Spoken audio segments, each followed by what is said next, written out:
እና በተለይ ደቡቡ ኢትዮጵያ ክፍልና ምዕራቡ ክፍል በጣም የሰፋው የአማርኛ መጽሐፍ ቅዱሶች ትምህርት ቤቶች ናቸው። አይኤክስ በሚለው በሁለተኛው መስመር ቅርጽ ከሚለው ቃል በኋላ ያላለቀ ነገር እንዳለ ያሳያል። ግን የመጽሐፉን ጠቅላላ ማጠቃለያና ቀጥሎ ሊመጣ ያለው ቅጽ አመላካች ነገሮችን ለማስቀመጥ አልሞከረም። ይሄ ቢቀመጥ የተሻለ ነው ብዬ አስባለሁ።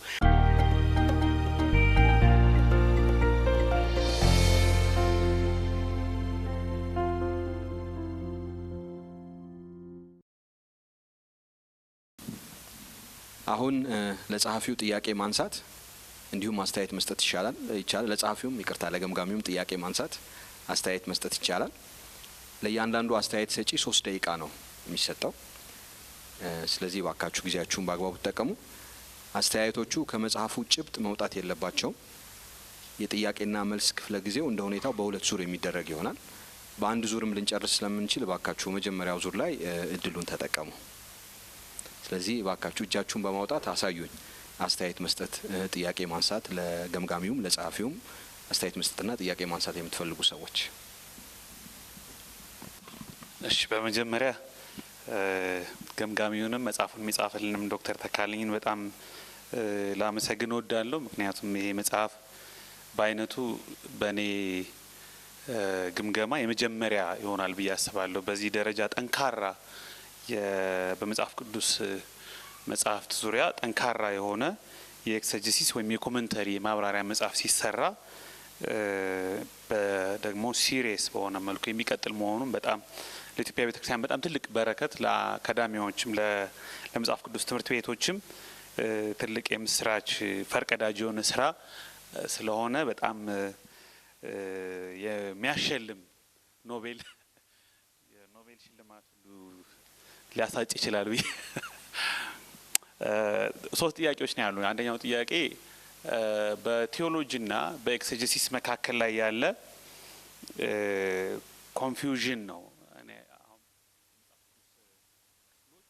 ማብራሪያ ሲሰራ ፕሪዶሚናንትሊ ልንከተለው የሚገባው ነገር ኤክሰጀሲስ ነው ብዬ ነው ማስበውና መጽሐፍቱ ውስጥ ቴዎሎጂ የለም ማለት አይደለም፣ ወይም ደግሞ ቴዎሎጂካል ሄርሜቲክስ የለም ማለት አይደለም። ግን በዋናነት ግን የኮሜንተሪዎቹ ዋነኛ መርህ ኤክሰጀሲስ ነው፣ ቢብሊካል ቴክስት ናቸው።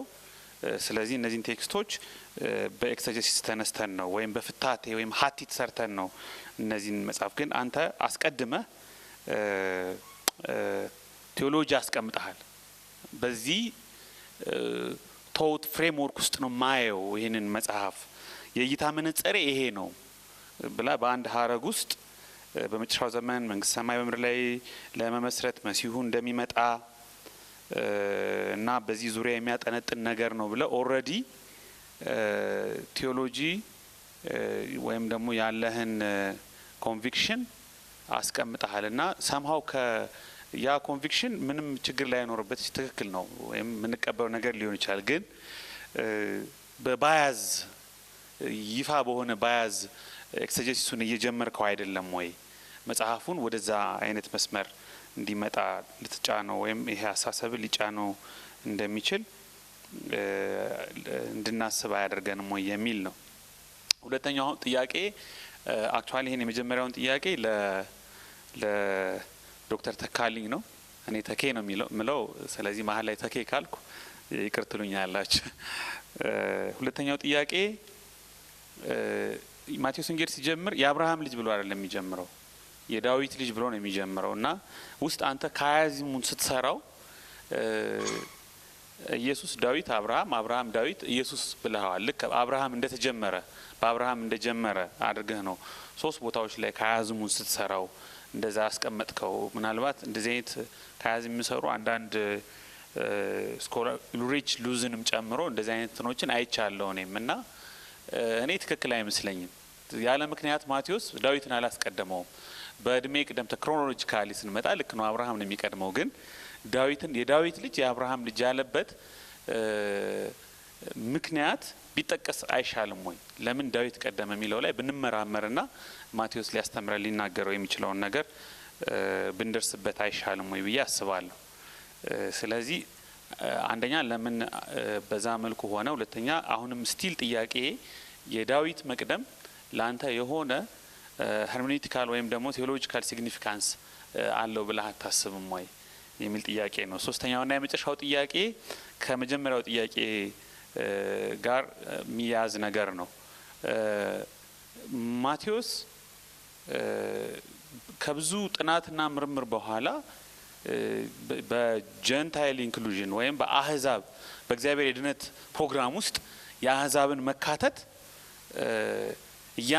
የሚያምን እንደሆነ በግልጽ አናገኝም። ወይም ደግሞ በቀጥታ ስትሬት ፎርዋርድ ሆኖ በመጀመሪያ ሪዲንግ በሁለተኛ ሪዲንግ የሚገኝ ነገር አይመስልም። ሰምሃው አንዳንድ ጊዜ በቃ የጀንታይልን ሪኮግናይዝ የማያደርግ አህዛብ እንደሚድኑ የእግዚአብሔር የድነት ፕሮግራም በክርስቶስ ተመርቆ የተከፈተው የዳዊት መንግስት የቀድሞውን ኪዳን የሚያድስና አሁንም ለቀድሞው ሕዝብ የሚያተኩር የሚያደላ ይመስላል እንጂ አህዛብንም የሚያካትት መሆኑ ፈልገን ነው የምናገኘው። ያንን ጽንሰ ሀሳብ ግን እነዛን ፖይንቶች ኦልሬዲ አሁን የማቴዎስን ማይንድ ሴት እዚህ መጽሐፍ ላይ ልናይ አልቻለም። ለምንድነው ያላየ ነው? ኦልሬዲ አንተ ቴዎሎጂ ጀንታይል ኢንክሉዥን ነው፣ ጀንታይል ፕሮግራሙ ጀንታይል ኢንክሉሲቭ ነው ብለህ ስላሰብክ ኮሜንታሪው ስትገባ እያካተትካቸው ነው። በእያንዳንዱ ስቴፕ ውስጥ የተካተቱ ነው እና ያ ዳያሌማ የማቴዎስ ዳያሌማ እና ያንተ ዳያሌማ ምን አይነት ሪዞሉሽን ነው የሚያገኘው የሚል ጥያቄ ነው ያለኝ። ህንጸትንም አመሰግናለሁ። እሺ ቴንክ ዩ። የኖቤል ሽልማት ላልከው ተሸልሟል። በነገራችን ላይ አልሰማም መሰለኝ መሸለሙና ያው በህንጸት መሸለም ለኛ ሀገር የኖቤል ሸላሚ ነው ብለን ስለምናምን ያው ህንጸት ስለዚህ ተሳክቶልሃል አይዞ ለማለት ነው። እኔ ልናገር የነበረው ያው በተለይ ይሄ አሁን እየመጡልን ካሉ መጽሐፍ ውስጥ መካከል ያለውን እኔም የምጋራው ነው። ከዛም በላይ በጥቂቱ 1-4 መጽሐፎች በዚህ ደረጃ አግኝተናል ከጥቂት ጊዜ በኋላ ወዲህ ብዬ አምናለሁ። ተኬ በጣም ምርጥ መጽሐፍ ሰርተሃል። በዛ በጣም በተለይ ደግሞ በጣም የወደድኩት ይህ መጽሐፍ ከብሉይ ኪዳን እያጣቀሰ የሚበት መንገድ በጣም ነው ደስ የሚለውና የሌሎችንም ደግሞ ሀሳቦች ለማስተናገድ እድል ሰጥተሃል እና እኔ ግን ሀሳብ ይሄ ነው የሚል ደግሞ አለው። ያንን ነው በጣም አንድ የወደድኩት። የገምጋሚውንም በጣም ማድነቅ እፈልጋለሁ። በጣም ጥሩ ግምገማ ነው። እሳቸው እንዳሉት ገምጋሚው የዘለልካቸው አሉ ብዬ እኔ ሳነብ ስጨርስ የሚያሰብኩት ነበርና እሳቸውም ሲያነሱት ነበረ። ዝርዝሩን አላስቀመጡትም እንጂ ነክተህ ግን ማታብራራቸው የምታልፋቸው አሉ። መጽሐፉ ደግሞ አስተንትኖና ማብራሪያ ስለሚል ግድ ማብራራት ይኖርበታል ብዬ አስባለሁ። ለምሳሌ በጣም ትልቅ ፖይንት ነው ብዬ የማስበው ለኔ ማለቴ ነው። ለምሳሌ ዮሐንስ ኤልያስ ስለመሆኑ መጽሐፉ ላይ ይናገራል። ይሄ ድሮም ያው የምናውቀው መጽሐፍ ቅዱስ ግን በጣም ትልቅ ጥያቄ ነው። ተደጋግሞ የሚነሳ ጥያቄ ነው። ማብራሪያ አልሰጠኸው። ለምን ዋናውን ፖይንት ለምን ዘለልከው? ለምሳሌ ዮሐንስ ኤልያስ መሆኑን ያውቅ ነበር ወይ? አሁን በግልጽ ዮሐንስ ኤልያስ ስለመሆኑ ጠቅሰ ነግረህናል። ምዕራፉንም ጠቅሰሃል እና ይሄ አልተብራራም እና ለተለያዩ ለሌሎች ለምሳሌ ለምስራቃውያን ፍልስፍና እንትን ይላል፣ አሳልፎ ይሰጣል፣ ይሄዳል ወደዛ ስለ ይሄ ዳግም ስለ መወለድ እንደገና ስለ መምጣት የሚለውን ሀሳብ የበለጠ ያጠናክራል። አይ ያ አይደለም በክርስትና አስተምሮ ደግሞ ይሄ ነው ብለህ አላብራራኸውም እና እሱ ነው ደግሞ ሲያቅ ነበር ሁሌ ስለማስበው ነው ይላል። ግን ዮሐንስ ያውቃል ወይ እሱ ስለመሆኑ? አንድ እሱ ነው። ሌላው ኢየሱስ ከተጠመቀ ኃጢአተኛ ነው። ይህ ከሆነ ደግሞ ከክርስትና መሰረታዊ ሀሳብ ጋር ይጋጫል ብለሃል። መጽሐፍ ላይ እንዲህ ብሎ ቶት እንዲህ ብሎ የሚያስበዋሉ። ምክንያቱም ዮሐንስ ኃጢአተኞችን ስለነበረ ንስሐ ይገቡ የሚጠመቁት ኃጢአተኞች፣ ስለዚህ ኢየሱስ በሱ ከተጠመቀ ኢየሱስም ኃጢአተኛ ነው የሚል አስተሳሰብ ያላቸው ሰዎች አሉ። ይሄ ግን ከክርስትና መሰረታዊ ሀሳብ ጋር ይጋጫል ብለሃል። እኔ ደግሞ ጥያቄ ምንድን ነው? ነገር ግን ኢየሱስ ከኃጢአተኛ በባሰ መልኩ ኃጢአት ሆነ ተብሎ የለም ወይ? የቱ ይብሳል? ኃጢአት ሆነ ይለዋል። ስለዚህ እሱን ለምንድን ነው ያላየኸው? የመጨረሻ ጥያቄ ራሔል ስለ ልጆቿ አለቀሰች የሚለው ቦታ ላይ ለሚለው ሐዘን አንተ ስትገልጸው ኢየሱስ ወደ ግብጽ ምድር ተሰዶ የሄደበት አሳዛኝ መንገድ የእግዚአብሔር ባርኮት ወደሚጀምርበት ሁኔታ ይለወጣል ይላል። ኢየሱስ ነው የሚያሳዝነው ወይስ ሕፃናቱ? አንደኛ። ሁለተኛ ትድግናው ሕፃናቱን መፍጀቱ ነው ወይ? ሊያድን የመጣው እንደገና ለሞት ምክንያት ከሆነ ምኑ ነው ትድግናው የሚለው ሌላው ጥያቄ ነው። አመሰግናለሁ።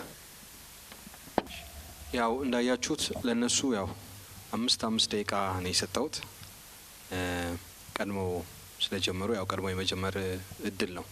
አሁንም አስተያየት እሰጣለሁ የሚል ሰው ካለ ለሁለት ሰው እድል እሰጣለሁ። ካልሆነ ጸሐፊውና ገምጋሚው መልስ እንዲሰጡ እድል እሰጣለሁ። አስተያየት መስጠት የሚፈልግ ሰው አለ? እሺ፣ መራዊ አንድ።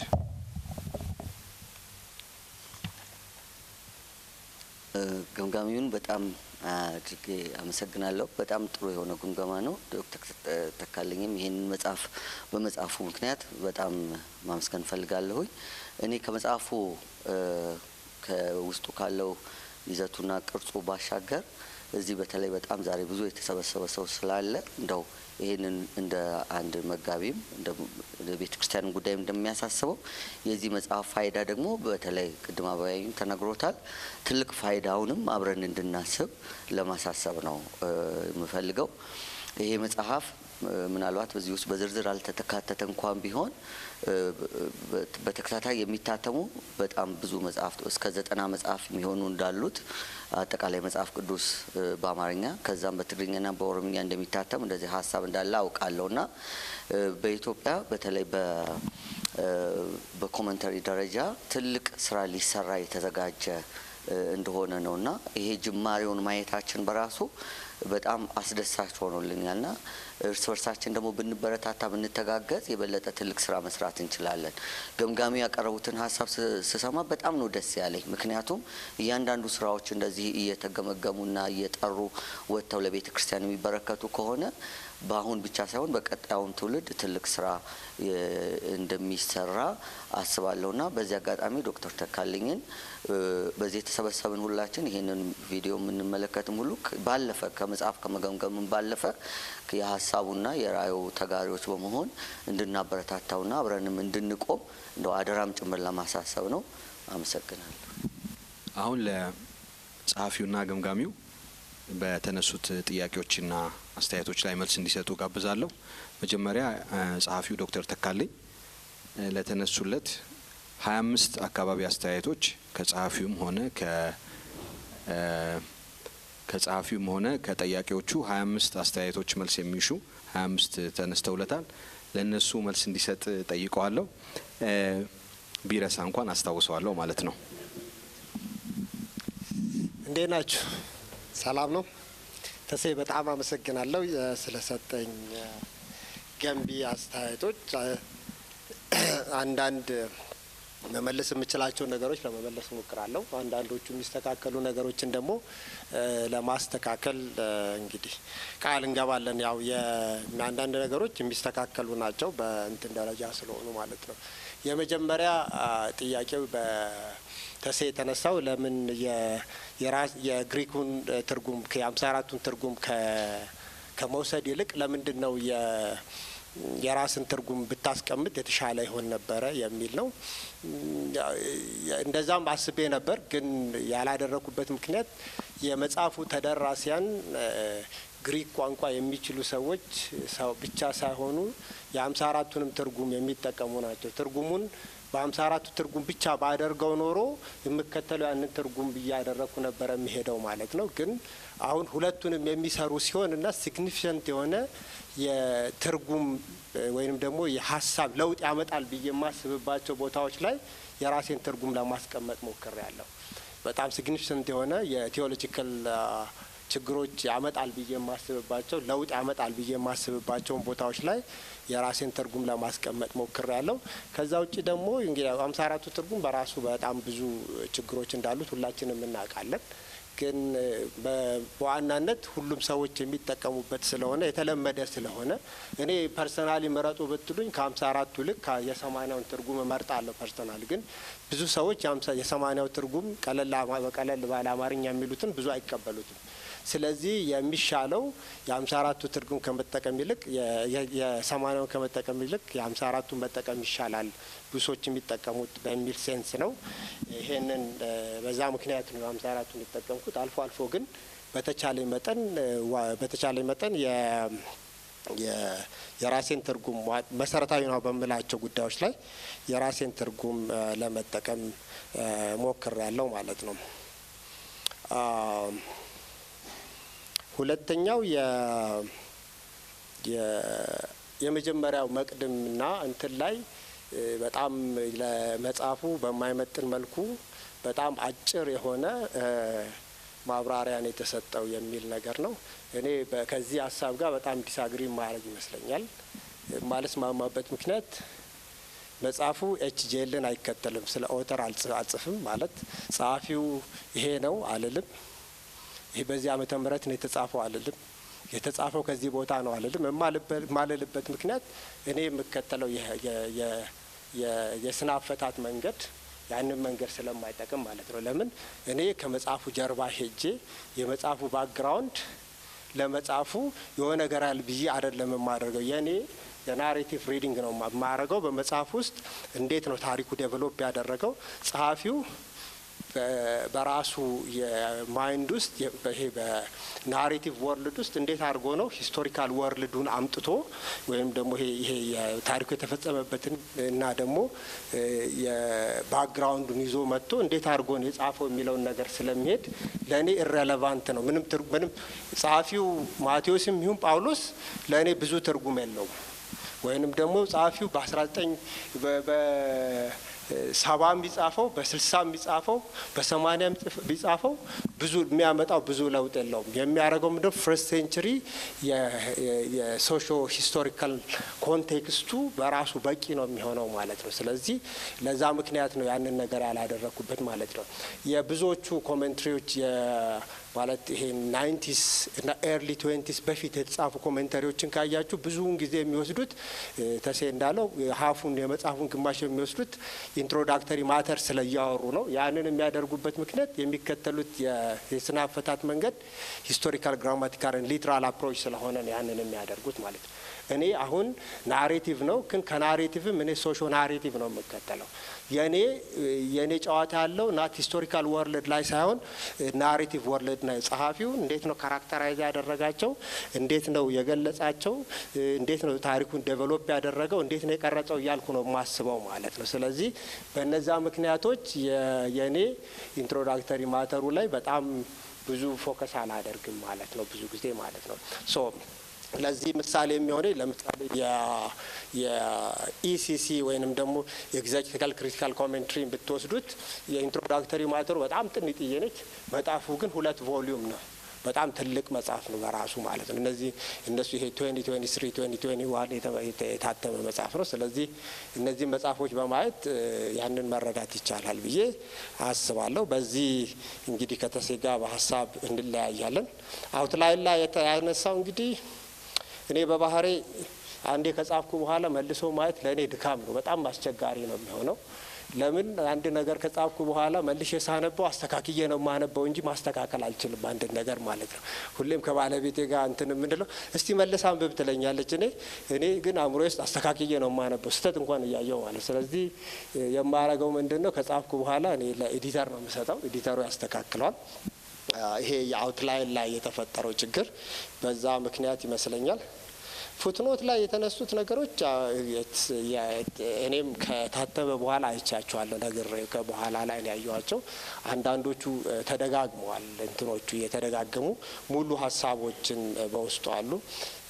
የተፈጠሩበት ምክንያት የመጀመሪያውን ፓርቶች ጽፌ ትቼው ነው ሄድኩት። ከዛ ሁለተኛ ላይ ስጀምር የትኛውን መጽሐፍ እንደተጠቀምኩኝ የትኛውን እንዳደረግኩ ምናምን አላስታውስም። እንዳልኩት መልሼ ማንበብ ለእኔ የራሴን ጽሁፍ ከአንዱ ከማልችላቸውና ከማላስተካከላቸው ነገሮች መካከል ስለሆነ ነው። ስለዚህ ያንን ነገር ለማስተካከል ሞክራለሁ እንግዲህ በሚቀጥለው ሌላው የጂኖሎጂ ላይ የተነሳው የአራቱ ሴቶች ጉዳይ አራት ሴቶች እስከዛሬ ድረስ ላይ አሁን ለምሳሌ ቤርሼባ ስሟ አልተጠቀሰም። ቤርሼባ የሚባል ነገር የለም። ሰውየው የቤርሼባን ታሪክ ያውቃል። ጸሐፊው ማንም ይሁን ማን የዳዊት ሚስት የነበረችውን ወይም ደግሞ የሆነችውን በኋላ ላይ የኦሪዮ ሚስት የሆነችውን ቤርሼባን ያውቃል። ግን ዋይ ሂ ኢንቴንሽናሊ ሜንሽን ኡር ጥያቄው እሱ ነው የሚሆነው። ለምን ዲቬት ነው ያደረገው?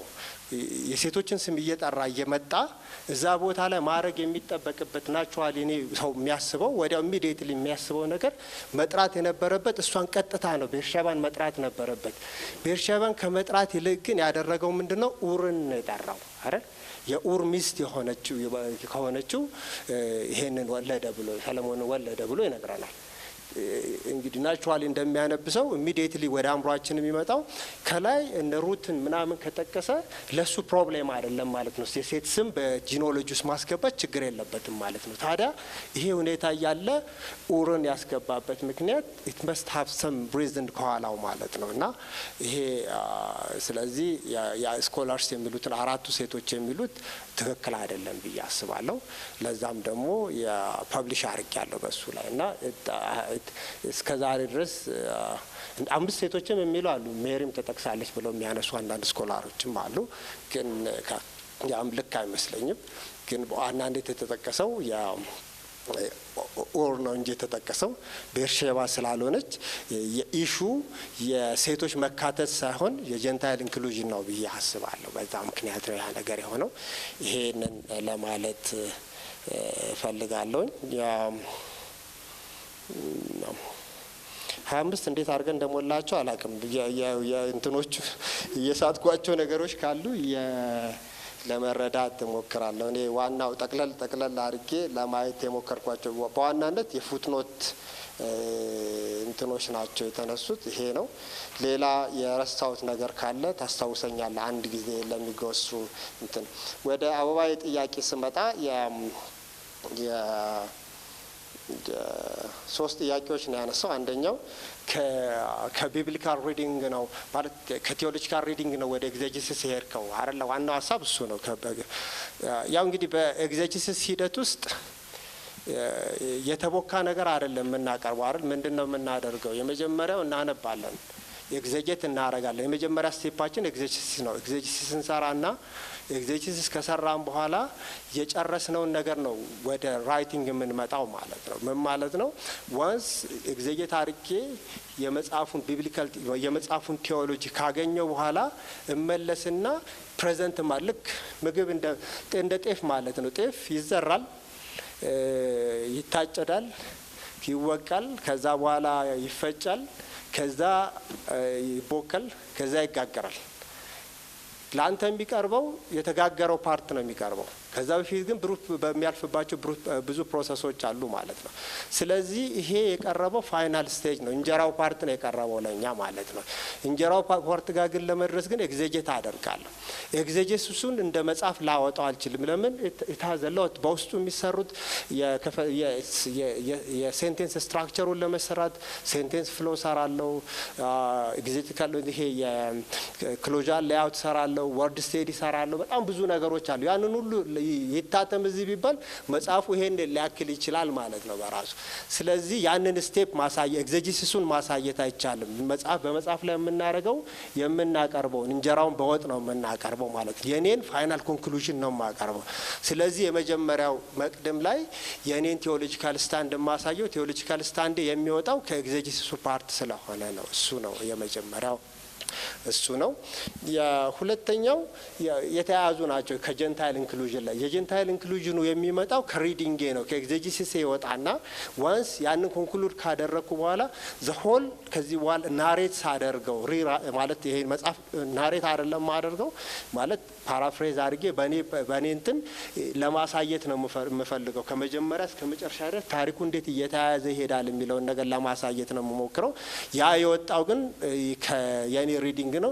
የኔ የማቴዎስን ወንጌል ሳነበው የጀንታይል ኢንክሉዥን በጣም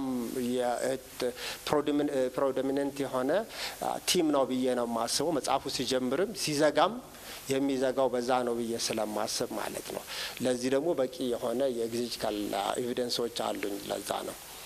ሶስተኛው እሱ የሴንቴንስ ስትራክቸሩ የመጀመሪያው ታይትል ስለሆነ የዳዊት ልጅ የአብርሃም ልጅ የሚለው ታይትል ስለሆነ ከዛ ቀጥሎ ግን ያለው ጂኖሎጂው እንትን የተደረገበት ነው።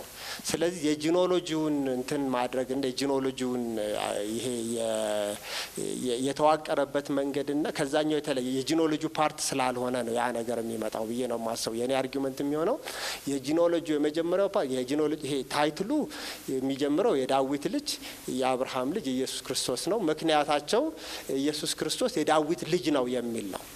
ግልጽ ነው። እሱ ምንም እንትን የለውም። ለምን ጂኖሎጂውን በኋላ ሲዋቀር የተዋቀረው በዛ ፎርማት ስለሆነ ማለት ነው። ግን የጂኖሎጂው ከተዋቀረ በኋላ ግን ይሄ የታይትሉ ላይ ያለው ማለት ነው።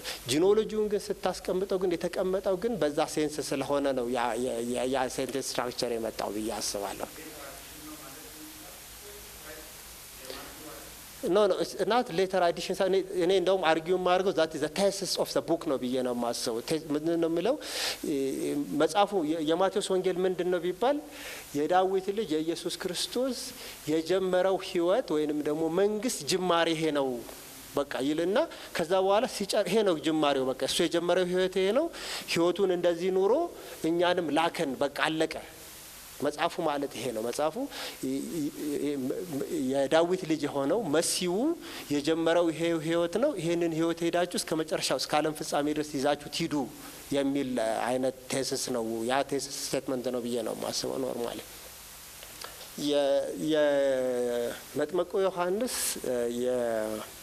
የመጥምቁ ዮሐንስ የኤልያስነት ምክንያት የመጀመሪያው ጥያቄ ከዛ ጋር የተያያዘ ነው።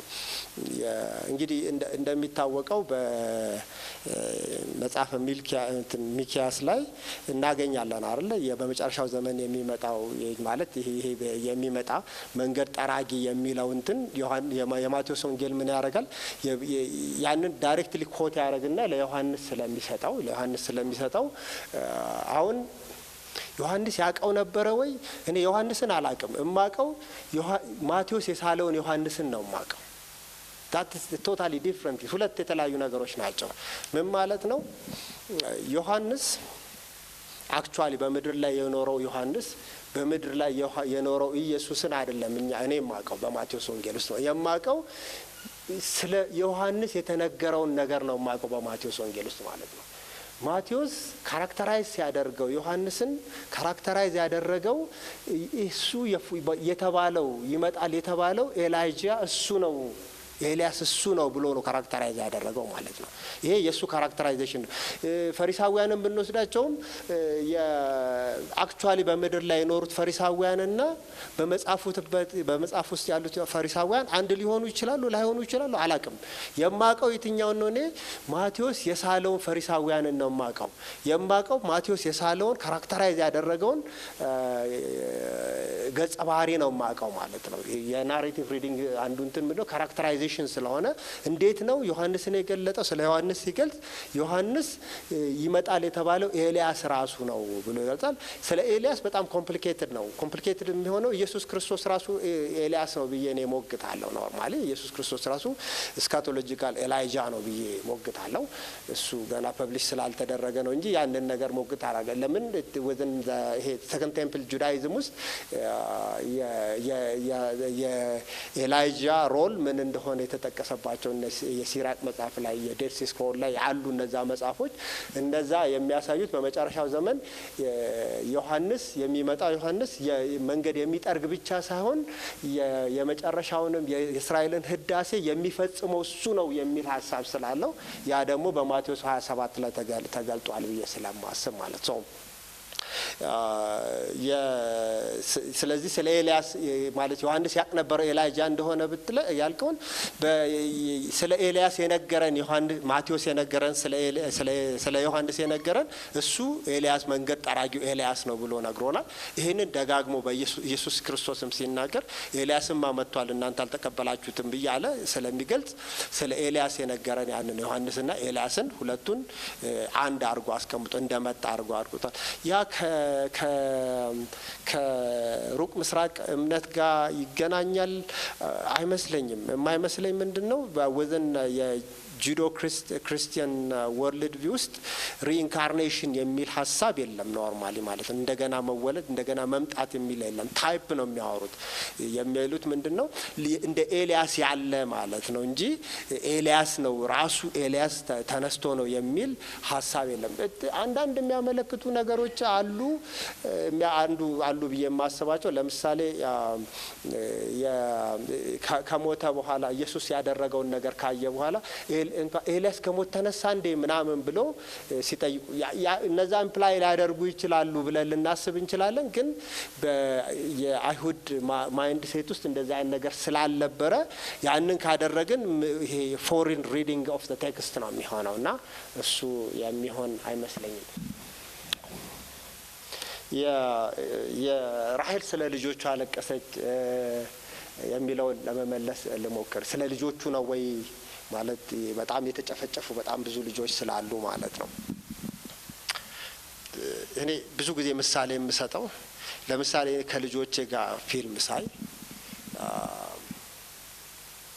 ሰው የሚበር ሰው አያለሁ፣ ተነስቶ የሚበር ሰው ማለት ነው። የሚያወሩ እንስሳት አያለሁ ማለት እኛ የምናውቀው እንስሳት አያወሩ ማለት ይሄ ማለት ምን ማለት ነው? ጸሐፊው ካራክተራይዝ ያደርጋል አይደል? ስለዚህ እኔ ለማንበብ የምሞክረው ቴክስቱን ሳነበው ማነበው እንዴት ነው? እንደ ጸሐፊ ሆኜ ነው ለማንበብ ወይንም ደግሞ እንደ ተደራሲያን ሆኜ ነው ማነበው። የምጠይቃቸውም ጥያቄዎች ጸሐፊው በውስጡ ማስተላለፍ የፈለገው መልእክት ምንድን ነው ብዬ አስባለሁ። አሁን ክሪቲካል ሪዲንግ ወይንም ደግሞ ማለት የጸሐፊውን ሀሳብ ብቻ ለማግኘት ሳይሆን የእኛ ሞደርን ጥያቄዎች አሉ። ለምሳሌ ይሄ ከጀስቲስ ጋር የተያያዘ ምናምን ጥያቄዎች ልናነሳ እንችላለን። ግን የፕሮፐር ሪዲንግም ቢሆነው ለምሳሌ እኔ ፊልሙን እያየው ሰው ማለት እንስሳት ሲያወራች ይሄማ እንዴት እንስሳት ያወራሉ ብዬ አላወራም። ልክ እንስሳቶቹ ሲነሱ አንበሳውም ሲያወራ እንትኑም ሲያወራ ሳይ ለሰማለሁ እንትናቸውና ልክ እንደ ጸሐፊ ሆኜ ስለማነበው ማለት እንደ ስለማየው ፊልሙን ልክ እንደዛው ይሄኛውንም ስመጣ የጸሐፊው ሀሳብ ማስተላለፍ የፈለገው ኮት ያደረገው ነገር ምንድነው? ልክ እስራኤላውያን ወደ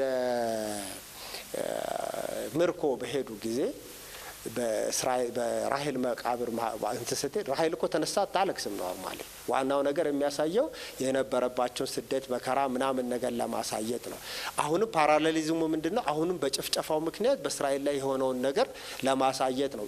ዋናው ጸሐፊው ማስተላለፍ የፈለገው እንደውም ይሄ ጩኸታቸውን ብቻ ሳይሆን ኢየሱስ ክርስቶስንና እስራኤልን ሁለት እሱ እውነተኛው እስራኤል እሱ ነው የሚል ሀሳብን ማስተላለፍ ተፈለገ ነው። ስለዚህ ማግኘት የምሞክረው ጸሐፊው ለማስተላለፍ የፈለገው ኢየሱስ እውነተኛው እስራኤል ነው። ለምን? አንደኛ ወደ ግብጽ ሄደ፣ ሁለተኛ እስራኤላውያን ወደ ምርኮ እንደሄዱ እሱም ወደ ምርኮ ሄደ አይነት ነገር ፓራሌሊዝም ስለሚሰራ ማለት። ስለዚህ በጸሐፊው ማይንድ ሴት ካነበብኩት እንደዚህ አይነት ጥያቄዎችን መጠየቅ አልችልም ማለት ነው።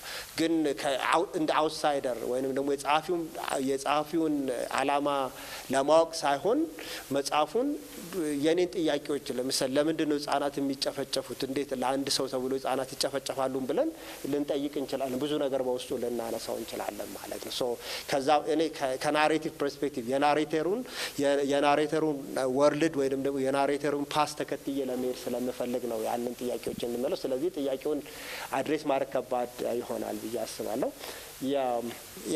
የኢየሱስ ክርስቶስ የተጠመቀበትን እንትን እርግጥ ነው ኢየሱስ ክርስቶስ ስለ ምዕራፍ አንድ ላይ ኢየሱስ ክርስቶስ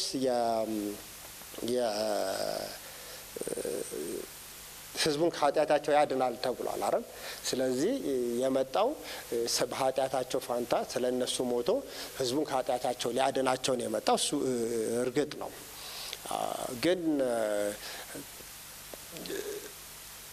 የመጥምቁ ዮሐንስ ጥምቀት በዋናነት የሚያጠነጥነው የንስሐ ጥምቀት ነው፣ የመመለስ ጥምቀት ነው። ያ ነው የጥምቀቱ ዓላማ ማለት። እኛ እንደምንለው የአይደንቲፊኬሽን ብቻ ሳይሆን የመመለስ ነው፣ ከኃጢአታቸው የመመለስ ጥያቄ ነው። ኢየሱስ ክርስቶስ ግን ይሄ ያደረገው ነገር ምንድን ነው? ራሱን ከእስራኤል ጋር አይደንቲፋይ አደረገ ማለት። ስለ ኃጢአቱ ሳይሆን የተጠመቀው ያደረገው ምንድን ነው? ራሱን ከእስራኤል ጋር አይደንቲፋይ አደረገ። ራሱን እንደ አንዱ እስራኤል ማለት የእሱ ጥምቀት የእስራኤል ጥምቀት ይሆናል ማለት ነው። የእሱ የእስራኤል መመለስ ይሆናል ማለት ዘንድ ከዛ በኋላ ሪስቶሬሽን ከዛ ከተነሳ በኋላ ይሄ የሚያያዘው ከምንድን ነው? በብሉይ ኪዳን እስራኤላውያን ወደ ባቢሎን ከሄዱ በኋላ ወደ ባቢሎን ከመሄዳቸውን በፊት እግዚአብሔር በነቢያቱ አማካኝነት የነገራቸው ምንድን ነው? እስራኤላውያን ይቀጣሉ፣ ለ70 ዓመት ወደ ባቢሎን ይሄዳሉ። በባቢሎን 70 ዓመት ከቆዩ በኋላ ንስሐ ከገቡ የሚመለሱ ከሆነ እግዚአብሔር ምን ያደርጋል? እንደገና ሪስቶር ያደርጋቸዋል። ሪስቶር ሲያደርጋቸው ቤተ መቅደሱን ይገነባሉ። ይሄ 12ቱ ይሄ የትራይብስ ወይንም ደግሞ ምንድን ነው የሚባሉት ነገዶች ይሰበሰባሉ። የአህዛብም መዳን በዛ ውስጥ ይሆናል ምናምን የሚሉ ነገሮች የተስፋ ቃል እንትኖች አላቸው። ልክ በዛ አውድ ውስጥ ያ ጥምቀት ንስሐን ናሽናል የሆነ ንስሐን ነው የሚያመለክተው ማለት። እሱም እስራኤልን ወክሎ እንደ እስራኤል ንስሐ ሲገባ ልክ ከዛ ሞመንት ከዛ በኋላ ወጥቶ ያደረገው ምንድን ነው? የእግዚአብሔርን መንግስት እየሰበከ ከስፍራ ስፍራ ተዘዋወረ ነው የሚለው። ስለዚህ ከኪንግደም እንትን ጋር የተያያዘ ነገር። ስለዚህ that is the beginning of restoration of Israel ብዬ አስባለሁ ኖርማሊ ማለት ነው። የተሴን አንዱ ያነሳው ይሄ ምዕራፍ 1 ከቁጥር 18 ጀምሮ ያለው አንድ ቀን ምን ሆንኩኝ የምስራቅ መሰረተ ክርስቶስ ማቴዎስን ወንጌል ላስተምር። ማቴዎስ እኔ ማለት መጽሐፉን ከታተመ በኋላ አንብቤው አላውቅም ኖርማሊ እና እኔ መጽሐፍ ውስጥ ያለ መስሎኛል እና እዛ ደርሼ መኪና ቁሜ ቆይ እስቲ ያው ከማስተማሪ በፊት እስቲ ሊያው ብዬ ስከፍተው የለም እንደ ጻፍኩ አውቃለሁ። በኋላ ላይ ያሉት ክፍሎች ላይ የሚታየው እንደ ጻፍኩ አውቃለሁ። እንደውም በጣም ብዙ ነገሮች ያሉበት ክፍል ነው። እንደ ጻፍኩ አውቃለሁ። ምን እንደተፈጠረ አላውቅም። ከዛ በኋላ ከኤዲት ካረገው ከናይግዚ ጋር አውርተን አናውቅም ኖርማሊ ማለት ነው። ፕሮባብሊ ሊሆን የሚችለው እኔና እሱ ሌላ ቦታ ስላለ እኔና እሱ ፋይል ስንለዋወጥ በመካከል የሆነ ነገር ተፈጥሯል። ምን እንደተፈጠረ አላውቅም። ለመጀመሪያ ጊዜ እንትን ያልኩት አልኩኝ እና ሌላ ተሴም ያላነሳቸው ሌሎች የዓመተ ምሕረት ግድፈቶች አሉ እና ያየዋቸው ማለት ነው ሳስተምራቸው። እንደዚህ አንድ ተማሪም ባለፈው ይሄን ክፍል ለምን አላብራራውም ሲል እኔ ራሴ ፈልጌ አጥቼዋለሁ ይላል።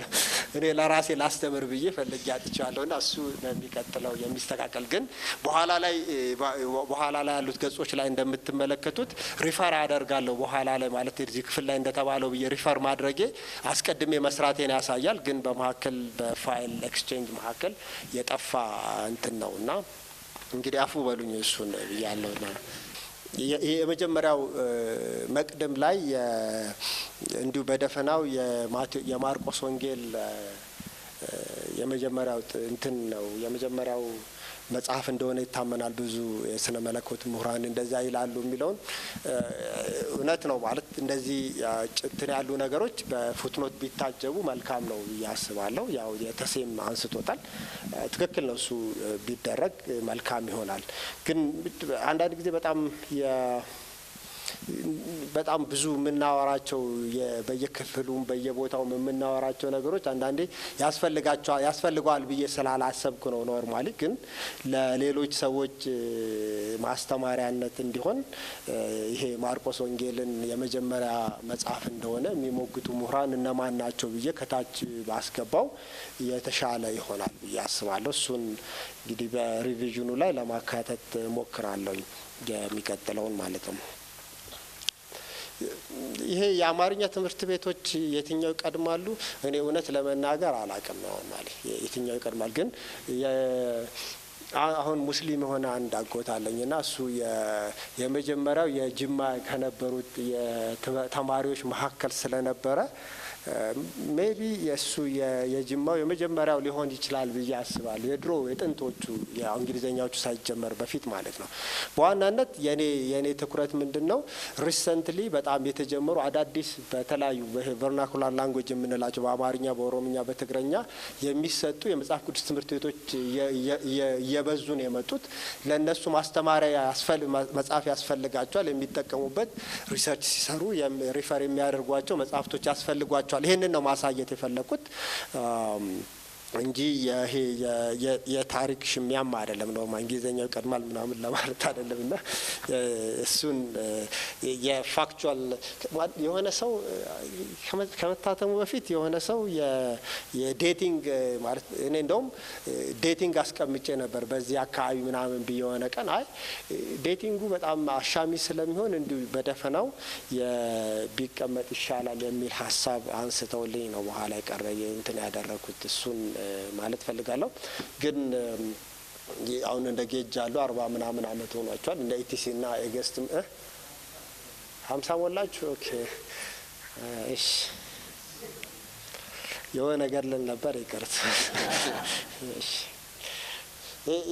ለምን እስከ ምዕራፍ እንግዲህ መጽሐፉን 28 ምዕራፍን በአንድ መጽሐፍ አይቻልም አይደል? ያው የመጽሐፉ ዲቪዥን እስከ 7 ድረስ መሆኑን ሁሉም ሰው የሚስማማበት ነው ኖርማሊ ማለት ነው። ወይ በጣም ካበዛ ነው እስከ 4 ከ4 እስከ 7 እያደረግን ሰፊ ማድረግ ይቻላል። ግን እስከ 7 ያለው በጣም ጥሩ ዲቪዥን ነው። አሁን ሳየው የአጠቃላይ ግን የመጽሐፉን ዲቪዥን ቢገባበት ኖሮ ደግሞ ማለት 3 ቮሊዩም እንዳለው እና ከ1 እስከ 7 ከ7 እስከ 10 ምናምን እያለን ቢከፈል የተሻለ ይሆን ነበረ ማለት ለሰዎች ቢግ ፒክቸር ያሳይ ነበረ እና እሱ ጥሩ ሀሳብ ነው ብዬ አስባለሁ ኖርማሊ እና ተቀብያለሁ። እሱ ይሄ የስነ መለኮት ምሁራን የሚለውን ማለት ቃላት በጣም ደጋግሜ የጻፍኩበት ምክንያት አንዳንዶቹ የፈረንጅ ስሞች እኔ ራሴ በትክክል ስለማልላቸው ነው እውነት ለመናገር ማለት ነው። እንኳን ልጽፋቸው ይቅርና በደንብም ስለማልላቸው ሰውም ደግሞ ይሄን ያህል ብዙ ስለማያውቃቸው እንግሊዘኛውን ከታች ማስቀምጠው ከሆነ በቃ ያው ያነቡታል። እሱን የሚፈልግ ሰው ያንን ያህል። ሌላው ደግሞ ይሄ ሀሳብ የኔ ሀሳብ ሳይሆን በሌሎች ሰዎች የተባለ መሆኑን ለማሳየት ነው እንጂ በስኮላርሺፕ ሰአሰም ስኮላር ሳይንስ ምናምን ብለን አናስቀምጥም። የማንልበት ምክንያት በጣም ቬግ ይሆናል እና ኢንቴንሽናሊ የሰውየውን ስም ብናስቀምጠው ይመረጣል ኖርማሊ ማለት ነው። ግን ይሄኛው መጽሐፍ ላይ ግን ያደረኩት ምንድነው ማለት እነዚህ አሁን የኔ ተደራሲያን እምላቸው ገና በጣም ኤርሊ ስቴጅ ላይ ናቸው። መጽሐፎቹንም ከዚህ በፊት ሰምተዋቸው አያውቁም። መጽሐፎቹንም ላያነቧቸው እኔን ነው የሚያምኑት። እኔ ስኮላሮቹ ብለዋል ካልኩኝ እኔን ነው የሚያምኑት እና ያንን ነው የሚቀበሉት። ስለዚህ በቃ አንዳንድ የስነ መለኮት ምሁራን እንዳሉት ብዬ ከታች መጽሐፉን ስም ሳስቀምጠው ሞር በጣም ገፍቶ የሚሄድ ሰው እነዛን መጽሐፎች ሄዶ አንብቦ እንግሊዘኛውን ማንበብ ይችላል ማለት ነው። ያንን ያደርጋል ብዬ ስላሰብኩ ነው። የአማራጭ ቃል አንዳንድ ስነ መለኮት ምሁራን ወይ ጸሐፊውን ስም ካልጻፍኩት በስተቀር ሌላ ምልለው ወይንም ነው አንዳንዶች እንደሚሉት ብቻ በጣም የሚያሰለች ከሆነ ያው እንግዲህ ለመቀየር እሞክራለሁ ነው ማለት እንትን ነው። ያ ነው የኔ ኢንቴንሽን። የጸሐፊዎቹን ስም አንደኛ ወደ አማርኛውም ለመቀየር እኔ እቸገራለሁ ማለት እንትኑም ራሱ ማለት ነው።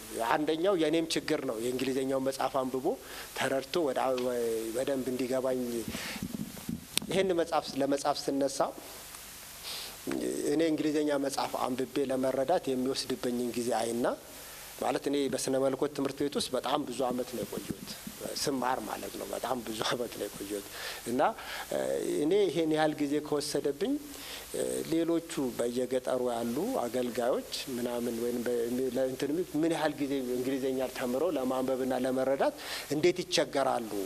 ስለዚህ የቤስት የሚሆነው ምንድነው ለነሱ በሚገባቸው በአማርኛ ቢቀርብላቸው ከሀሳቡ ጋር ይታገላሉ ከእንግሊዝኛው ጋር ከመታገል ይልቅ በሚል ሀሳብ ነው።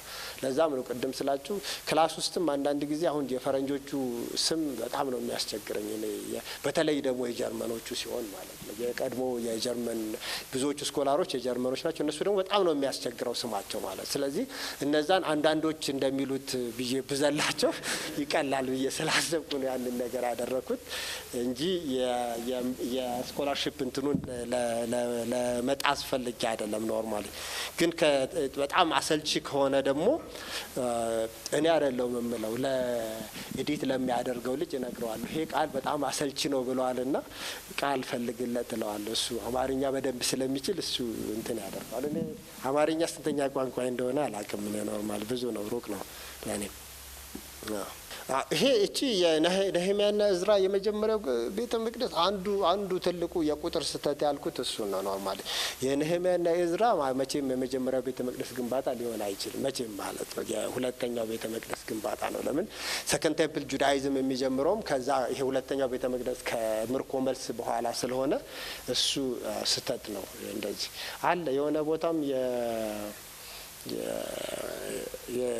የእስራኤላውያን ወደ ባቢሎን የሄዱበትን ዓመተ ምህረት የተጻፈበትን ዓመተ ምህረት የሆነ የዓመተ ምህረት ግድፈት አይቻለሁ እኔ ራሴ ሳነብ እና እሱ ሁለተኛ እትም ሲገባ የሚስተካከል ይሆናል እንትን ሪፕሪንት ሲገባ ማለት ነው። ይህንን ማየት ይኖርብኛል። የይሁዳ ልጅ አስሮም እና አስሮን የሚለውን እሱን ታሪኩን መልሼ ማንበብ ይኖርብኛል። ኖርማሊ አሁን አውት ኦፍ ማይንድ መናገር አልችልም። የማልችልበት ምክንያት እኔ መሸምደድ አልችልም ከባጭሩ ማለት ነው። እኔ የምችለው አናሊቲካሊ ነው አንድን ነገር ማየት የምችለው እንጂ አእምሮ ውስጥ ብዙ የሚቀመጥ ነገር የለም። በጣም ብዙ አልይዝም ነው ማለት። ስለዚህ እሱን ክፍል ማየት አለብኝ። ስለዚህ አይቼ ያነሳው ሀሳብ ልክ ሆኖ ከተገኘ አስተካክላለሁ።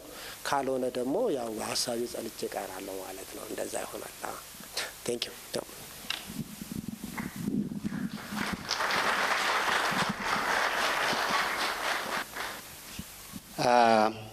አመሰግናለሁ ዶክተር ተካልኝ። ከወገኖችም እኔ ያነሷቸው ነጥቦች ነበሩና አንዳንዶቹን ለምን እንዳለ ምክንያቱን ጠቅሷል። አንዳንዶቹን ደግሞ ተቀብሏል። ስህተትን ማለት ማስተካከል እንዳለበት አምኗል። አንዳንዶቹን ደግሞ ልክ ነኝ ብሎ ዲፌንድ አድርጓል። ስለዚህ ዲፌንድ ያደረገውም የሚያስተካክላቸውም ነገሮች በሚቀጥሉት ስራዎች በደንብ ይሰራሉ ይታሰባሉ ብዬ አምናለሁ። በአጭሩ እንግዲህ ትንሽ እንደገና አንድ ደቂቃ ሊስት ማለት ሊጠይቅና ሌላ ያልተካተተው በዚህ ውስጥ ያነሳሁትም በደንብ አልተነካም ብዬ ትንሽ ልነካ ፈልጋለሁ። ይሄ አንተ በመጽሐፉ ውስጥ እንዳስቀመጥከው አስተንትኖ የአዲስ ኪዳን መጽሐፍ ተከታታይ ማብራሪያዎች አካል ነው። ይሄ አካል እስከሆነ ድረስ ሁሉን መጽሐፍ የምትጽፈው አንተ አይደለ እና ይሄ ማቶስን ጀምረሃል። መቼስ ማቶስ ላይ ደሜ በደንብ ስለፈላ በደንብ ብዙ ስለሰራ እዛ ላይ በማቶስ ብዙ እንደቆየ ስለማቅ ነው። ማቶስን ሪስክ ወስደ እየሰራ ነውና ሁሉን መጽሐፍ አንተ እንደማትሰራ አስባለሁ። ሁሉም ይሄንን አሁን የተከተልከው አካሄድ እኔ ካነበብኩትም አሁን አንተ ከሰጠህ የምረዳው ምንድነው ናራቲቭ አፕሮች ነው የተከተልከው። ትረካዊ ሂስ አካሄድ ነው ብቻ ነው የተከተልከው እንጂ ሌሎች የሚከተሏቸውን ታሪካዊ ሂስ መንገዶችን ሌሎች ሶሻል ሪዮቴሪካል ሶሻል ሳይንቲፊክ አፕሮች ነው ብለሃል የተከተልካቸው። የተከተልከው እኔም ሳየውም ናራቲቭ ላይ ክሬቲቭ በሆነ ሰው ነው እንጂ አሁን በደንብ ሲታብራራ አሁንም ላይ ገባኝ። መጽሐፉን ሳነብ እንደዚህ እያሰብኩ ነበርና በሊትራሪ ወርክስ ላይ ነው አክቹዋል ሂስትሪ አክቹዋል ነገር ሳይሆን ዋት ኢዝ ክሬቲቭ ሂር ነው። በዚህ ላይ ነው ትኩረት ያረከው። ግን እኔ እዚህ ላይ ትንሽ ግልጽ እንዲሆን የሚፈልገው ቀጣዩም የዚህ ቀጣይ ቅጾችም ስንት ቅጾች እንደሚወጡ አልተገለጹም። በእርግጥ እዚህ ላይ የመጀመሪያ 7 ብቻ እንደሆነ ነው እንጂ ይሄ ቀጥሎ ማቴዎስ በስንት ቅጽ እንደሚያልቅ ሌሎች ቅጾችም እንደዚህ ይቀጥላሉና ይሄንን ፍሬምወርክ የሚከተሉበት አንድ ፍሬምወርክ አለ ወይ ለነዚህ ማብራሪያዎች በሙሉ ወይስ ጸሐፊው የታደለው ጸሐፊ የራሱን ፍሬምወርክ ወስዶ ነው ምጽፈው የሚለው ትንሽ ግልጽ እንዲሆን ነው። ከዚህም ጋር ተጨማሪ የተያያዘ ስለሆነ ማለት ነው። ያ ሆኖ ሳለ አንዳንዴ እኔ ለጠየቁ ላነሷቸው ወገኖች እኔን ስላልጠየቁን ቀጥታ አንተን ስለጠየቁ መልሳል። እነዚህ ላይ አልመጣም። እኔ በጠየቅኳቸው ጥያቄዎች በሰጠህ ምላሽ ላይ ትንሽ የሚነካው ነገር አለ። አንደኛ ግሪኩን አስተንትኖ ግሪኩን ላይ ቤዛ አድርገህ አማርኛ የድሮን ወስደሃል እና አማርኛ ክፍተት እንዳለበት አንተም አሳይታል። አይቻለሁ አንዳንድ ቦታ ካሳየውን በላይ ብዙ ክፍተቶች እንዳሉ እናውቃለን። በተለይ 54 ትርጉም ማለት ነው በጣም ብዙ ክፍተቶች እንዳሉ እናውቃለን። መጽሐፉ የተጠቀሟቸው ተርጓሚዎች የተጠቀሟቸው ሶርሶች ራሳቸው የራሳቸው ሊሚቴሽን ያሏቸውን ሶርሶች ነው የተጠቀሙ ምንጮችን ነው የተጠቀሙት። ግን ያ ክፍተት እንዳለ ታስበው ነው አሁን በአማርኛ በኢትዮጵያ እንግዲህ እኛ ክፍተት ልናሟላ የፈለግነው ምንድነው በፈረንጅኛ ቋንቋ የውጭ ቋንቋ ሰው ነው በአገርኛ ቋንቋ የሚል እንትን ስላለ ያ መቀጣጠል ሙግት ስላለ ያ እስካሁን ድረስ 54ቱ ራሱ ክፍተት አለ ተብሎ ነው አዳዲስ ቨርዥኖች የመጡት። እነዚህ መደበኛ አማርኛ ትርጉም ቀለል ያለ ትርጉም የሚባለው ያው ቃል የሚባለው አሁን ጠፍቷል እንጂ ሌሎችም አማርኛዎች አሉ። ስለዚህ የተሻለውን እያነጻጸርክ ብትጠቀምና ሌሎችም ያን መተድ ቢሄዱ አይሻልም ወይ? በጣም ግድፈት አለበት። እዚህ ላይ ማምጣት ባይቻልም በእያንዳንዱ ምዕራፍ ላይ ያሉት ግድፈቶችን ማውጣት ይቻላል። ከ54ቱ ቨርዥን ማለት ነው። በዚህ አውዲየንስ ነው የሚናገረው። ይሄን ሁሉ ጋር እንግዲህ ግድፈቶች እንዳሉ ስለምናምን ለምንድን ነው በደንብ ተስተካክለዋል። የኤንአይቪ ትርጉሞች አሉ ለምሳሌ መደበኛ ከነዚህ ጋር ቢሄድ አብራይ ያነጻጸርክ የራስንን ትርጉም እያሳየ አስተንትኖ ከሆነ እና ናራቲቭ ክሪቲሲዝም አፕሮች ብቻ በዛ ላይ ተወስነ የምትሰራ ከሆነ ያን ዲፌንድ የሚያደርግ ጠንከር ያለ ነገር ሌሎችንም ቴክስቶችን እያመጣ ቢብሊካል ቴክስቶችን አሁን ዩ አር ቤዝድ ኦን ቴክስት ላይ ስለተመሰረት ቢብሊካል ቴክስቶችን እያመጣ ለምን እዛ ላይ በደንብ እንትን ቢሆን የሚል ነው አንዱ የኔ ሀሳብ። በደንብ ትንሽ በሰጣው ነገር እንደገና ለማንሳት ፈልጌ ነበርና ሌላው ደግሞ መጽሐፉ ቀጥታ አንተ ወደ አስተንትኖ ምዕራፍ አንዱ ነው የገባው። ትንሽ ነገር በሁለት ነው 3 ገጽ ተናግራይ ማለት ነው መግቢያው ነገር ላይ ይሄ ብዙ ስለተሰራ የኔ አፕሮች አይደለም ብላል አካይዴ አይደለም ብላልና እኔም እያልኳለው ስለ ጸሐፊው ማንነት ዓመተ ምሕረቱ መቼ ነው እዛ ግርግር ውስጥ እንዲገባ አይደለም ያ ነገር እንዲተነተን አይደለም። አትሊስት አንተ የሄድክበትን አፕሮች ከሌሎች ላይ አካሄድ ማለት ነው ከሌሎች ከዚህ በፊት ከተቀመጡት በእንግሊዝኛም ካሉት በአማርኛም ከተሞከሩት አንተ አሁን ከምትሄድባቸው ይሄ አንተ የምትሄድበት ፍሬምወርኩ ከሌሎች የተሻለ ነው። ሌሎች ያለው ክፍተት ይሄ ነው እና አካሄድ ይሄን መንገድ አልከተልም ብለ አሳይታ አልጀመርክ እና ያን ማሳየት ነበረብህ። ሌላው ክፍተት አለበት ወይንም አላሳመንም አልቀበለውም ካልክ ዋይ ለምንድን ነው የማትቀበለው? ስለዚህ ያን አሳይተ ያንተ ናራቲቭ አፕሮችን ብቻ በደንብ ዲፌንድ እያረክ ያን ይዘህ መቀጠል ነበረብህ። ግን ናራቲቭን ሌሎችም እንደዚህ የሚቀጥሉበት ነው ወይስ የራሳቸው አፕሮች ይኖራቸዋል የሚል ነው። ይሄ ነገር ትንሽ በደንብ እንደገና ማብራሪያ ቢሰጥ አጭር ማብራሪያ አሁንም ቢሰጥ ይሻላል ብዬ አምናለሁ። ሌላው ሌሎችን ነካክታል እንግዲህ ደግሜ ያላነሳውም አንዳንዴ ኦኬ ያ የስሮ ምናምን አንስታል ነህምያ ምናምን አንስታል እና ሄሮድስ የሚባሉ ጥቂት ጥቃቅን ነገሮች ናቸው። እነዚህ ብዙ ግዙፍ የሆኑ ቴዎሎጂ ስነ መለኮታዊ ችግር የማይፈጥሩ ናቸው የጽሁፍ እንትኖች ናቸው እና የኔ ጽሁፌን የጻፍኩትን መልሼ አላየውም ያልከው መላልሶ በተግድ ነው። እንደገና ከታተማን በኋላ አንተም አላየህም እንደገና ሲታይ ለሚቀጥለው አንተ ለምትጽፈው ለራስህም ትምህርት ይሆናል ማለት ነው። አንተ ደጋግማ ማየት ለራስህ ትምህርት ስለሚሆን እነዚህን ነገሮች ትንሽ ይቅርታ እኔ በጣም ስልቹ ስለሆንኩ ነው ቶሎ ማለት አልችልም። በቃ ያው አንድ ነገር ከሰራው በኋላ መልሶ ማየት አልችልም። ፌስቡክ እንኳን አንዳንዴ ስጽፍ የሆነ ነገር እጽፍና ተዋዋለሁ። በኋላ ነው የሚነግረኝ ሰው ማለት ይሄ ነገር እንደዚህ ይሄ ነገር ሲለኝ ነው እንጂ ምንም አይታይም። ከፍቼ እያየሁት ራሱ አይታይም። ለማነብበት ስልቹ ብቻ ስለሆንኩ ሳይሆን ስህተት አላይም ማለት በተለይ እኔ የሰራሁት ከሆነ ስህተቱን ሳየው አስተካክዬ ነው የማነበው ማለት የፊደል ስህተት የሆነ ነገር ሲሆን አእምሮ የሚሰራው የተበላሸ ጽሁፍ እንኳን ብሰጠኝ አስተካክሎ ነው የሚያነበው አእምሮዬና አየው እንትኑን ማለት ነው። የኔ እንግዲህ የሰዎች ባህሪ እንደዛ የተለያየ ሊሆን ይችላል። የኔ እንደዛ ነው።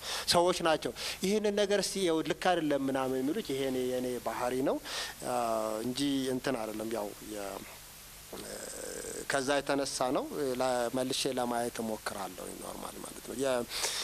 የመጽሐፉን እንግዲህ የምናስባቸው እነዚህ 90ዎቹን ኮሜንትሪዎች ስንሰራ እኔ ማንንም ፎርስ አላረግም ማለት ሁላችሁም ሶሾ ናሬቲቭ ሪዲንግ ተከተሉ ብዬ ማንንም ፎርስ አላረግም። ጸሐፊዎቹ የራስ የመምረጥ መብት አላቸው።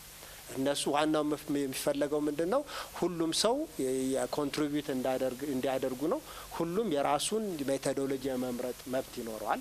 ነሰሰርሊ ናሬቲቭ ወይንም ሶሾ ናሬቲቭ ወይም ሶሾ ሪቶሪክ ተከተል ብዬ ይሄን መንገድ ተከተል ብዬ ማንንም አላስገድድም። ኖርማሊ በዋናነት ሰውየው ስታንዳርዱን የጠበቀ ስራ እንዲሰራ ብቻ ነው የሚጠበቅበት ማለት እንጂ ሜቶዶሎጂ ላይ ምንም አይነት ፎርስ አላደርግም። ኖርማሊ የኔን መንገድ ተከተሉ ካልኩማ በቃ እኔን ጻፉኝ ማለት ነው። መልሶ የኔን ሀሳብ ደጋግማችሁ ጻፉ እንደማለት ነው። እሱን አላደርግም። እንደዛ አይደለም። በዋናነት ሰዎች የሚጽፉ ልጆችም አሉ እዚህ መካከልም አንዳንዶቹ ለማንም ይሄንን መተር ተከተሉና ጻፉ አላልኳቸውም። ጀስት የምጽፉት ይሄ እንደዚህ ስታንዳርድ ያለው ነገር ነው፣ እናንተ በፈለጋችሁት መንገድ ጻፉ ነው ያልኳቸው። እንደዛ ነው የሚጽፉት ማለት ነው። እሱ ነው የሚሆነው። እንግዲህ ሜቶዶሎጂን በተመለከተ የመጀመሪያው ገጽ ላይ ሜቶዶሎጂው ቢቀመጥ ኖሮ ጥሩ ነበረ። አዎ ሁለት አይነት አፕሮች ነው ያለው። አንደኛው የሜቶዶሎጂውን ልክ ቴሲስ ስቴትመንት ይሄ ቴሲስ ወይም ዲዘርቴሽን ሲሰራ ሜቶዶሎጂ ሁሉ ነገር ተቀምጦ የሚቀመጥበት መጽሐፍ አለ። ግን መጽሐፎች ብዙ ጊዜ ከዲዘርቴሽን ወደ መጽሐፍ ደግሞ ኮንቨርት ሲደረጉ ሜቶዶሎጂ ሜንሽን አይደረግም። የማይደረግበት ምክንያት ምንድነው? አንባቢው ካነበበ በኋላ ከዛ ውስጥ ዲዳክት ማድረግ ይችላል ማለት ይሄ የሆል ታሪኩን ያነብና መጽሐፉን ያነብና ካሉት መረጃዎች ይሄ የተሰራው በዚህ አይነት ሜቶዶሎጂ ነው ብሎ ዲዳክት እንዲያደርግ ይረዳዋል ማለት ነው። ሶ ጥያቄው የኛ አንባቢዎች ይሄንን ነገር ራሳቸው ዲዳክት አድርገው እኔ የተከተልኩትን ሜቶዶሎጂ ይደርሱበታል ላይደርሱበት ይችላሉ። ስለዚህ ብናስቀምጥላቸው የተሻለ ይሆናል። ጥሩ ሀሳብ ነው። ኖርማሊ ግን እኔ አስዩም አድርጌ የጀመርኩት ምንድነው ጀስት የራሴን ሜቶዶሎጂ ይሄ ልክ ሪዛልቱን ያገኘውበት ሜቶዶሎጂ የምንለው ከላይ የምንጨምርበት አይደለ፣ እቃው ነው ውጤቱ ይሄ ነው። ውጤቱ ይህንን ያወጣው ግን ሜቶዶሎጂ ነው። ሜቶዶሎጂ መንገሩ ብዙ ለውጥ አያመጣም ብዬ ስላሰብኩ ነው ያንን ያደረጉት። ግን ሜንሽን ማድረጉ የሚጠቅም ከሆነ ሜንሽን ቢደረግ መጥፎ አይሆንም ብዬ አስባለሁ። ለማድረግ እሞክራለሁ። ይሄንን ነው ወደ 54ቱ ትርጉም እንግዲህ የፖፑላሪቲ ኢሹ ነው። የ54ቱ ትርጉም ሌላው ለምሳሌ የኤንአይቪን የማልጠቀምበት ምክንያት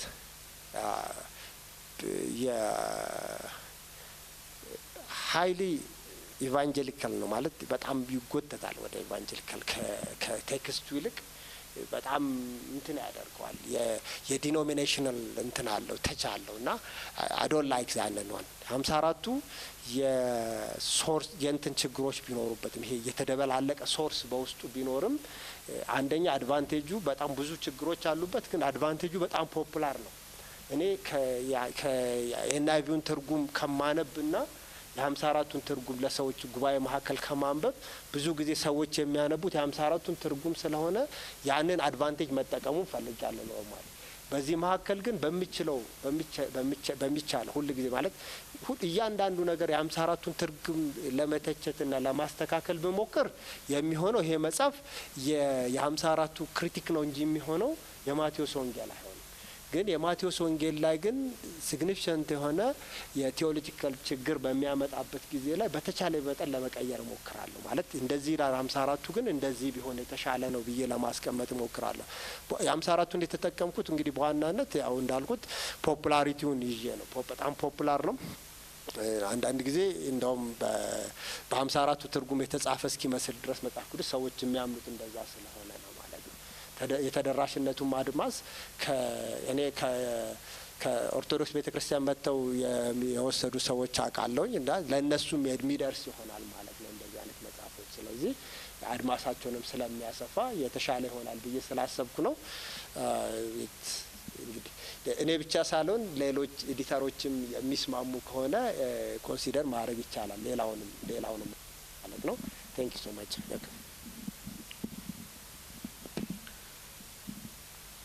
ያው ጊዜያችንን ስለጨረስን ሁለተኛ ዙር አይኖርም። የመጽሐፉን ጸሐፊ ዶክተር ተካልኝ ዱጉማንና መጽሐፉን ያይሱልንን ተሰማ ፎርሲዶ እናመሰግናለን። እባካችሁ ምስጋናችሁን በጭብጨባ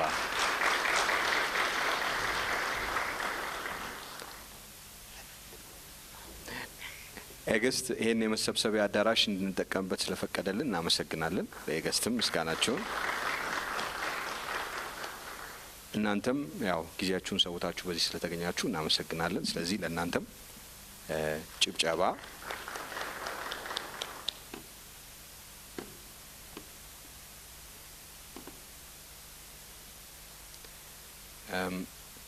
በሚቀጥለው ወር የሚሮንም መርሃ ግብር በህዳር 1 ቀን 2017 ዓመተ ምህረት በዕለተ እሁድ ሲሆን የሚገመገመው መጽሐፍ በቱሚም ወልዴ የተጻፈው የአዲስ ኪዳን አገልግሎት የተሰኘው መጽሐፍ ነው። መጽሐፉን ውጭ መግዛት ትችላላችሁ። $3 ያነሰ ነው። 300 ብር ነው ማለት ነው። የህንጸት የመጽሐፍ ክበብ አባል መሆን የምትፈልጉ በቀን ሲሰላ ከ3 ብር ባነሰ ዋጋ የአመታዊ ክፍያ ክፍላችሁ አባል መሆን ትችላላችሁ። አባል መሆን ክበቡን ከመደገፍ ባለፈ የተለያዩ ጥቅሞችን ያስገኛል። ከጥቅሞቹ መካከል ስልጠናዎች ሲዘጋጁ ቅድሚያ ተሳታፊ መሆን፣ የክፍያ ቅናሽ ተጠቃሚ መሆን፣ በአመል ስልጠናዎቹ ላይ ላሉት ክፍያ ማለት ነው። በአመታዊ የህንጸት የመጽሐፍ እውቅና ስነ ስርዓት ላይ ድምጽ በመስጠት ተሳታፊ መሆን የሚሉት ይገኙባቸዋል። ስለዚህ ዛሬውኑ አባል እንድትሆኑ እናበረታታለን። ያው የህንጸት የመጽሐፍ ክበብ አስተባባሪዎች ስለሚኖሩ እነሱ ማነጋገር ትችላላችሁ። እንዲሁም የአባልነት ክፍያ ክፍላችሁ ያላደሳችሁ ሰዎች እባካችሁ አድሱ። እሱንም ያው የህንጸት መጽሐፍ ክበብ አስተባባሪዎችን ማናገር ትችላላችሁ። ለ2017 ዓመተ ምህረት የህንጸት የመጽሐፍ እውቅና ኤቨንት በ2016 ዓመተ ምህረት ለመጀመሪያ ጊዜ የታተሙ መጽሐፍትን ዝርዝር መያዝ የጀመርን ሲሆን ጸሐፍት በሀርድ ኮፒ የሚሆን በሶፍት ኮፒ የታተሙ መጽሐፍታችሁን እንድታሳውቁን እያሳሰብን ከተቻለም 2 ኮፒ ለማህበሩ እንድትሰጡ እንጠይቃለን። የዚህም ምክንያት ሳይታይ የሚቀር መጽሐፍ እንዳይኖር በማሰብ ነው። ፕሮግራማችንን ጨርሰናል።